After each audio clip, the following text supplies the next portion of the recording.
Good afternoon, you are highly welcome to perfect children academy. नमस्कार साथियों, मैं Hakim Ali sir perfect children academy पे आपका हार्दिक स्वागत करता हूं। साथियों, अक्सर विद्यार्थी क्रोमैटिन, क्रोमोजोम और क्रोमैटिड में हमेशा कन्फ्यूजन में रहता है। आज इसको हम ट्रिकली समझाने की कोशिश करते हैं। आइए देखते हैं, सीधे हम चलते हैं कि क्रोमैटिड हमारा क्या है, क्रोमोजोम क्या है और क्रोमैटिड क्या है। क्रोमैटिन की जहाँ तक बात है, देख रहे हैं क्रोमा इज इक्वल टू, आप जानते हैं कलर होता है। इसके पहले हम लोगों ने प्रीवियस लेक्चर में बात किया था कि जो हमारा ये न्यूक्लियस होता है, आपने देखा था कि ये न्यूक्लियर पोर इसमें पाई जाती है, डबल मेम्ब्रेन बाउंड स्ट्रक्चर होता है। इसके पहले हम लोगों ने बात कर चुके हैं। और इसके अंदर जो है न्यूक्लियोलस पाया जाता है और इस थ्रेड लाइक संरचनाएँ पाई जाती हैं। इसी को हम लोगों ने क्रोमैटिन कहा। अब ये क्रोमैटिन है क्या चीज़? देखिए, इस क्रोमैटिन को अगर आप देखेंगे तो ये होता है mixture of DNA plus protein, यानी डीएनए और प्रोटीन का मिक्सचर होता है। मतलब यानी इसको हम कह सकते हैं mixture of DNA plus protein that forms chromosome. यानी क्रोमैटिन वे चीज़ें होती हैं जो डीएनए और प्रोटीन का मिक्सचर होती हैं, जिनके अंदर क्षमता होती है कि वो क्रोमोजोम बनाते हैं। यानी एक तरह से ये कहें कि क्रोमैटिन ही क्या है, कन्वर्ट हो जाते हैं क्रोमोजोम में। दूसरे तरह से एग्जांपल आप समझिए, जैसे हमारा वाटर वेपर है, समझ लीजिए वाटर वेपर है। अब वाटर, जैसे हमारा वाटर जो वेपर है, अगर हम वाटर वेपर को कंडेंसेशन करें, मतलब क्या करें, इसका टेम्परेचर हम डाउन करें, कंडेंसेशन करें, तो ये क्या बनता है, वाटर वेपर जो है, वाटर वेपर H2O बदल जाती है, पानी बदल जाती है। तो यही बात हम देखेंगे कि किस तरह से क्रोमैटिन जो है हमारा ये डीएनए प्लस प्रोटीन का मिश्रण होता है और यही जो है कन्वर्ट हो जाता है। इसकी परिस्थितियां जब चेंज होती हैं तो क्रोमोजोम में बदल जाता है। अभी हम लोग देखते हैं कि क्रोमोजोम में कैसे बदलता है।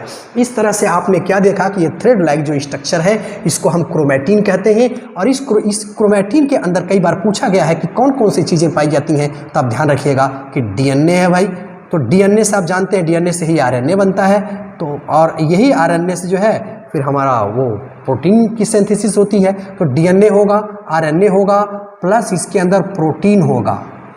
प्रोटीन, ये हमारा जो प्रोटीन होगा या हिस्टोन होता है, इसे याद रखिएगा, जिसे हम इसको एक और नाम देते हैं पैकेजिंग प्रोटीन।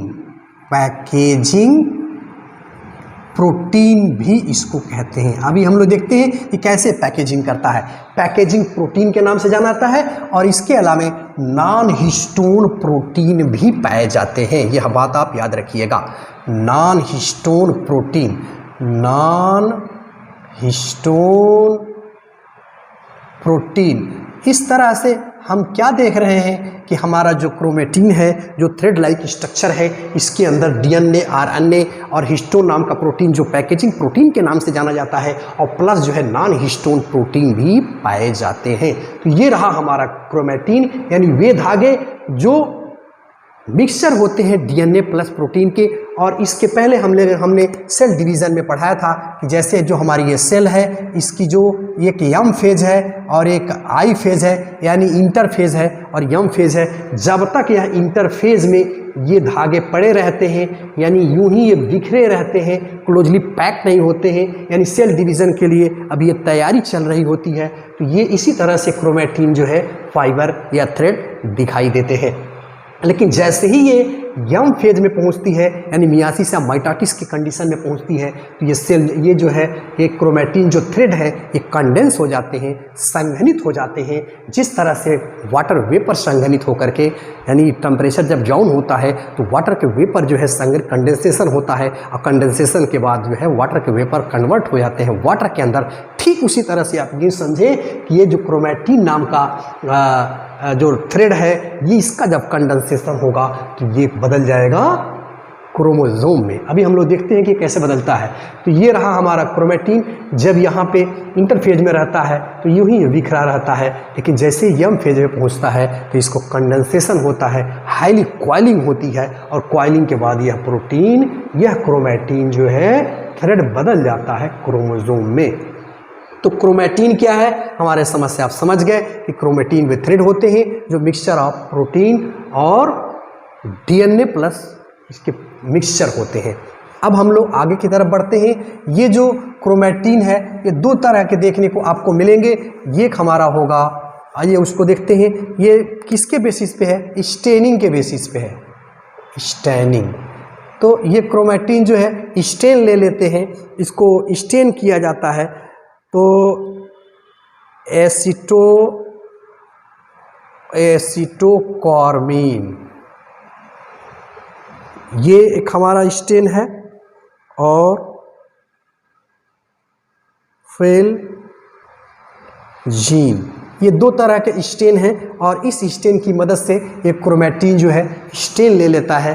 तो कई बार हम देखते हैं कि स्टेनिंग के बेसिस पे इस क्रोमैटिन को दो पार्ट में बांटा गया है। आइए देखते हैं उसको। Heterochromatin, heterochromatin and euchromatin, chromatin. अब आइए देखते हैं कि हेट्रोक्रोमैटिन क्या होता है। और एक बात और यहाँ बताता चलूँ कि क्रोमैटिन जो नाम है, इस नेम को जो दिया है वो फ्लेमिंग नाम के साइंटिस्ट ने दिया है। इस बात को भी ध्यान में रखिएगा कि ये हमारा स्टेनिंग लेता है एसिटोकॉर्मीन से या फ्यूलजीन से, तो इसके माध्यम से स्टेन ले लेता है, यानी इस पे रंग चढ़ जाता है। तो रंग जो चढ़ता है, कई जगह देखते हैं कि ये रंग जो है काफ़ी डार्क होता है और कई जगह लाइट होता है। तो जहाँ पे क्लोजली पैक होता है वहाँ पे जो रंग इसका स्टेनिंग होता है वो काफ़ी पैक्ड होता है, यानी डार्क दिखता है।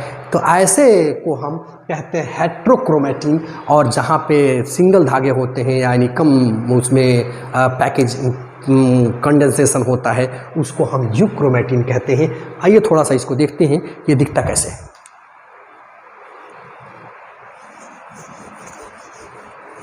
देखिए, जैसे ये हमारा क्रोमैटिन है, सपोज कर लीजिए ये क्रोमैटिन है, तो ये जो धागे हैं इस तरह से क्रोमैटिन हमारा है। आप देखेंगे कि कुछ जगह पे ये ऐसे बिल्कुल डार्क कलर ले लेगा। यहाँ देखिए डार्क ले लिया, फिर यहाँ डार्क ले लिया, फिर यहाँ डार्क ले लिया, फिर यहाँ डार्क ले लिया। तो आप देख रहे हैं कि डार्क, ये जो डार्क दिख रहा है, यानी इसको हम कहेंगे हेट्रोक्रोमैटिन। ठीक है, क्योंकि डार्क है, काफ़ी ज़्यादा स्टेन ले लिया है, ज़्यादा पी लिया है भाई। और ये जो है आप देख रहे हैं कि लाइट है, ये जो है इसको हम, जो लाइट दिख रहा है इसको हम कहेंगे यूक्रोमैटिन। ठीक है, लाइट को यूक्रोमैटिन और जो डार्क को हम हेट्रोक्रोमैटिन कहते हैं। अब इसमें थोड़ा सा अंतर होता है, इसको थोड़ा सा शॉर्टकट में आप याद कर लीजिए। इसको हम कैसे याद करेंगे? देखिए, हेट्रो को आप याद कर लीजिए CID से, ये हेट्रो हमारा CID है, और इसको याद कर लीजिए लाल से, CID लाल। तो देखिए हेट्रो का CID का मतलब हमने याद किया है, हेट्रो को CID का मतलब ये होता है, पहला पॉइंट आप याद करेंगे, ये बिल्कुल क्या है, कॉम्पैक्ट होते हैं, कॉम्पैक्ट। C से हमारा कॉम्पैक्ट होंगे, तो बिल्कुल क्लोजली कॉम्पैक्ट होंगे। और दूसरी बात हमने I जो यूज किया है, C इक्वल टू कॉम्पैक्ट और I equal to inactive. Inactive होते हैं किसमें? रिप्लिकेशन के लिए, रिप्लिकेशन। तो ये इनएक्टिव होते हैं, यानी इनका रिप्लिकेशन में बहुत ज़्यादा, यानी जेनेटिक जो रिप्लिकेशन होता है उसमें ये क्लोजली चूँकि कम्पैक्ट है, इसीलिए बहुत ज़्यादा इनएक्टिव होते हैं, ये पार्टिसिपेट नहीं करते हैं। और D से हम लेते हैं dense, D equal to dense. तो याद रखिएगा ये डेंस होते हैं, यानी काफ़ी इनका घाना यहाँ दिखता है, ज़्यादा स्टेन लिए रहते हैं, इसीलिए इसको हम हेट्रोक्रोमैटिन कहते हैं। ठीक, और यूक्रोमैटिन का मतलब होता है सच्चा, सही। तो देखिए यल हमने यूज किया है, यल इक्वल टू, ये लाइट होते हैं। पहली बार देखिए यहाँ पे लाइट दिख रहा है, हल्का दिख रहा है, ये तो लाइट होता है। फिर हम देखेंगे कि ये एक्टिव होते हैं, क्योंकि लूजली ये अरेंज्ड होते हैं। और यल इक्वल टू हमने यूज किया है लूजली अरेंज्ड। तो लूजली अरेंज्ड होते हैं, लाइट होते हैं और एक्टिव होते हैं, जेनेटिकली ये एक्टिव होते हैं। तो ये रहा हमारा हेट्रोक्रोमैटिन। यूक्रोमैटिन के बारे में हमने बातें की, तो हमारे समझ से ये क्रोमैटिन के बारे में आप समझ गए। तो अब हम आगे की तरफ बढ़ते हैं। क्रोमैटिन के बाद हम देखेंगे कि यही क्रोमैटिन जब हमारे सेल डिवीज़न के स्टेज में पहुंच जाती है, या इंटरफेस से जो है माइटोटिक यम फेज में पहुंचती है, तो वहाँ पे यही क्रोमोसोम जो है, यही क्रोमैटिन अब कन्वर्ट हो जाते हैं क्रोमोसोम में। जैसे अब देखिए क्या होगा, ये क्रोमैटिन जो हमारे थे अब इनको साथ मिल गया किसका, हिस्टोन नाम के, हिस्टोन नाम के प्रोटीन का जब साथ मिलेगा तो यही क्या होंगे, क्रोमोसोम में कन्वर्ट हो जाएंगे। ये क्या करता है, हिस्टोन हमारा पैकेजिंग करता है, पैकेजिंग, पैकेजिंग प्रोटीन के नाम से भी इसको जानते हैं, याद रखिएगा। ये बदल जाएगा क्रोमोसोम में। जैसे एक अटैची ले लेते हैं या बैग ले लेते हैं और उसमें हम कपड़ा अगर रैंडम इधर उधर फेंक दें और उसमें रख दें तो ज़्यादा कपड़े उसमें नहीं आते हैं और वो बैग बिल्कुल भर जाता है। लेकिन जब हम उन्हीं कपड़ों को बिल्कुल सजा करके, बिल्कुल छोटे छोटे आइटम में उसको सजा सजा करके बढ़िया से एक के ऊपर एक तह लगा करके या बगल में इधर उधर रखते हैं तो वही ज़्यादा कपड़े उसमें आ जाते हैं। तो ठीक यही बात आप समझ लीजिए कि हिस्टोन नाम का जो प्रोटीन है वो लपेटने का काम करता है। जैसे ये हमारा ये सपोज कर लीजिए कि हिस्टोन नाम का प्रोटीन है और इस पे धागे ऐसे लपेटे जा रहे हैं। डीएनए रूपी जो क्रोमैटिन है वो थ्रेड ही तो है, वो डीएनए ही तो है। डीएनए का मिक्सचर अभी हमने देखा, डीएनए प्लस प्रोटीन है। तो इसी प्रोटीन, और हम जानते हैं कि डीएनए का जो नेचर होता है, आप जानते हो कि वह क्या होता है भाई, डीएनए का जो नेचर होता है वो एसिडिक होता है और हम लोगों ने भी देखा कि ये पॉजिटिवली चार्ज है। तो ये हिस्टोन हमारा नेगेटिवली चार्ज होगा। तो जब सेम चार्ज रहेंगे तो रिपेल होगा और डबल विपरीत चार्ज रहते हैं तो वो अट्रैक्शन होता है। तो इसीलिए वो बड़े आसानी से उसके ऊपर लपेटा जाता है, यानी बढ़िया से तह लगा करके तो बैठा जाता है। तो जब इसकी पैकेजिंग की जाती है, इसीलिए हिस्टोन को पैकेजिंग प्रोटीन के नाम से जानते हैं। तो ये पैकेजिंग प्रोटीन जब उसको मतलब कंडेंसेशन कर दिया जाता है तो वही क्रोमैटिन अब क्या कहलाता है, क्रोमोसोम कहलाता है। और ये क्रोमोसोम आप जानते हैं कि कब यह दिखाई देगा, जब हम यम फेज में पहुंच जाएंगे, स्पेशली मेटाफेज और एनाफेज में जब पहुंच जाते हैं, सेल डिवीज़न के उस फेज में पहुंचते हैं तो ये कंडेंसेशन, इतना कंडेंसेशन बड़ी आसानी से दिखाई देता है। तो इस बात को आप ध्यान में रखिएगा कि क्रोमैटिन जो है हिस्टोन का जब साथ मिलता है, जिस तरह से वाटर वेपर को कंडेंसेशन का मिलता है तो वाटर वेपर जो है वाटर बदल जाती है, ठीक इसी तरह से क्रोमैटिन जो है हिस्टोन नाम का जब प्रोटीन का साथ मिलता है, जिसपे इसकी लपेटा जाता है, इसको पैकेजिंग की जाती है, तो यह क्रोमोसोम में बदल जाता है। तो ये रहा क्रोमोसोम या गुणसूत्र। अब ये गुणसूत्र है क्या, थोड़ा सा इसको हम लोग डिफाइन कर लेते हैं। ये हमारा बन गया गुणसूत्र। गुणसूत्र, इसके नाम से ही स्पष्ट देखिए कि गुण, इसके अंदर जेनेटिक कैरेक्टर को वहन किया जाता है।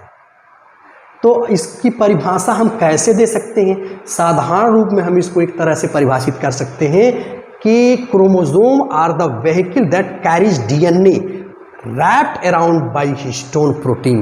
एक तरह से हम कह सकते हैं कि हमारा जो क्रोमोसोम है, गुणसूत्र है, एक ऐसी व्हीकल है, एक ऐसी सवारी है, ऐसी कार है, कुछ भी समझ लीजिए, जो क्या करती है, डीएनए जो हिस्टोन प्रोटीन पे लपेटा गया है उसको ढोने का काम करती है। डीएनए जो हिस्टोन प्रोटीन के ऊपर लपेट दिया गया है उसको एक तरह से कहिए कि यह क्रोमोसोम जो है एक जगह से दूसरी जगह ले पहुंचा देता, चल भैया। और इसके अंदर आप जानते हैं डीएनए के अंदर हेरिडिटी मटेरियल होता है, वही हेरिडिटी हमारा मटेरियल है, यानी जेनेटिक इन्फॉर्मेशन को one generation to the next generation पहुंचाने के लिए एक तरह से क्या है, ये व्हीकल है, ये भी हम परिभाषित कर सकते हैं। या दूसरे तरह से हम अगर परिभाषित करना चाहें तो ये हम कह सकते हैं कि chromosome are made up of protein and DNA organised into gene, यानी ये जो हमारा क्रोमोसोम है वो प्रोटीन और डीएनए का मिल करके बना होता है और इस तरह से वो ऑर्गेनाइज हो जाता है, यानी संगठित हो जाता है जीन के अंदर, जीन के रूप में, मतलब उसके अंदर जीन के रूप में वो संगठित हो जाता है। तो ये है हमारा क्रोमोसोम। आप यहाँ पे देखें, जैसे यहाँ पे एक जनरल से क्रोमोसोम की बात यहाँ पे की गई है। अभी हम लोगों ने देखा कि ये हमारा क्रोमोसोम है, कि स्ट्रक्चर को आप देखिए, एक जनरल सा ये हमारा क्रोमोसोम है। अब ये देखिए, यहाँ भी हम ऐसे भी क्रोमोसोम को बना सकते हैं। तो ये हमारा एक जो है यहाँ पे इसको हम जहाँ पे ये जुड़ा हुआ है इसको कहते हैं centromere. Centromere centromere, very important. और ये जो भुजाएं आपको दिख रही हैं इसको हम आर्म्स कहते हैं। ये ऊपर वाली भुजा को पी आर्म्स कहते हैं, पी आर्म्स, और नीचे वाली भुजा को क्यू आर्म्स कहते हैं। ये थोड़ी शार्टर होती है, थोड़ी लॉन्गर होती है। तो ये हमारा सेंट्रोमियर है, इससे जुड़ी होती हैं। और ये जो अकेला आपको दिख रहा है इसको अब हम कहेंगे क्रोमैटिड। ठीक, तो ये हमारा है जहाँ से जुड़ा हुआ है इसको सेंट्रोमियर। और एक बात और याद रखिएगा, इसके अंत में यहाँ पे इस क्रोमोसोम के क्रोमैटिड के ये जो क्रोमोसोम है इसके अंत, उसके ऊपर देखेंगे एक चीज़ पाई जाती है जिसको हम कहते हैं टीलोमियर। टीलोमियर इसके टर्मिनल पे पाई जाती है और टीलोमियर काफ़ी महत्वपूर्ण रोल प्ले करता है। आप जानते हैं कि यह क्रोमोसोम के शेप को मेंटेन किए रखता है। अगर इसकी शेप शार्ट हो जाएगी तो हमारी एज जो है ज़्यादा दिखने लगती है। हम ज़्यादा उम्र के रहते हैं तो कम दिखती है अगर ये सही ढंग से मेंटेन किए हुए हैं। तो अगर आदमी कम उम्र का है और इसकी सही ढंग के मतलब सही ढंग की इसकी स्ट्रेंथनिंग नहीं है तो कम उम्र का होते हुए भी ज़्यादा उम्र का दिखता है। कुछ लोगों को देखते हैं कि कम उम्र के रहते हैं और ज़्यादा उम्र के दिखते हैं, कुछ ज़्यादा उम्र के रहते हैं और कम उम्र के दिखते हैं। ये बड़ा महत्वपूर्ण रोल प्ले करता है, टीलोमियर को आप याद रखिएगा। तो ये रहा हमारा क्रोमैटिन, क्रोमोसोम। तो हमारे समझ से क्रोमोसोम और क्रोमैटिन को आप समझ गए कि ये क्या होता है। अब हम सीधे चलते हैं क्रोमैटिड की तरफ। ये बड़ा कंफ्यूजिंग होता है, विद्यार्थी अक्सर कंफ्यूज हो जाते हैं कि क्रोमैटिन तो समझ में आ गया भाई। क्रोमैटिन जो है वो थ्रेड लाइक स्ट्रक्चर हैं जो डिवीज़न के फेज में नहीं जाते हैं और नॉर्मली वो बिखरे रहते हैं, तो उसको हम क्रोमैटिन कहते हैं। और ये क्रोमोसोम में कन्वर्ट हो जाते हैं। तो फिर ये क्रोमैटिड है क्या, ये कौन सी वाला है? थोड़ी सी बातें और ध्यान रखिएगा कि क्रोमैटिन और क्रोमोसोम में थोड़ा सा अंतर रखिएगा। तो आप जानते हैं कि जो क्रोमैटिन हमारा होगा वो पूरे सेल साइकिल के अंदर वो पाया जाता है। और आप जानते हैं कि क्रोमोसोम जो है हमारा जो सेल डिवीज़न होगा उसके अंतर्गत पाई जाएगी। अगर हम क्रोमैटिन को देखना चाहें तो हम उसको बड़े आसानी से नहीं देख पाएंगे, इलेक्ट्रॉन माइक्रोस्कोप लेना पड़ेगा तब वो दिखाई देता है। और जैसे हम क्रोमोसोम को अगर देखना चाहें तो हम क्या देखते हैं, लाइट माइक्रोस्कोप से बड़े हो जाते हैं ना, थोड़ा कंडेंस हो जाते हैं, तो लाइट माइक्रोस्कोप से भी आप उसको देख सकते हैं। और इसका मेटाबॉलिटिकली आप देखेंगे कि तो काफ़ी ये इसमें मेटाबॉलिटिकली एक्टिव इसकी अलग तरह की होती है, क्रोमोसोम जो है अलग होता है। और आप देखेंगे कि ये क्रोमैटिन जो है अनपेयर्ड होते हैं और क्रोमोसोम होते हैं पेयर्ड होते हैं। तो ये कुछ अंतर है, इस बात को थोड़ा सा आप ध्यान में रखिएगा। अब हम चलते हैं क्रोमैटिड।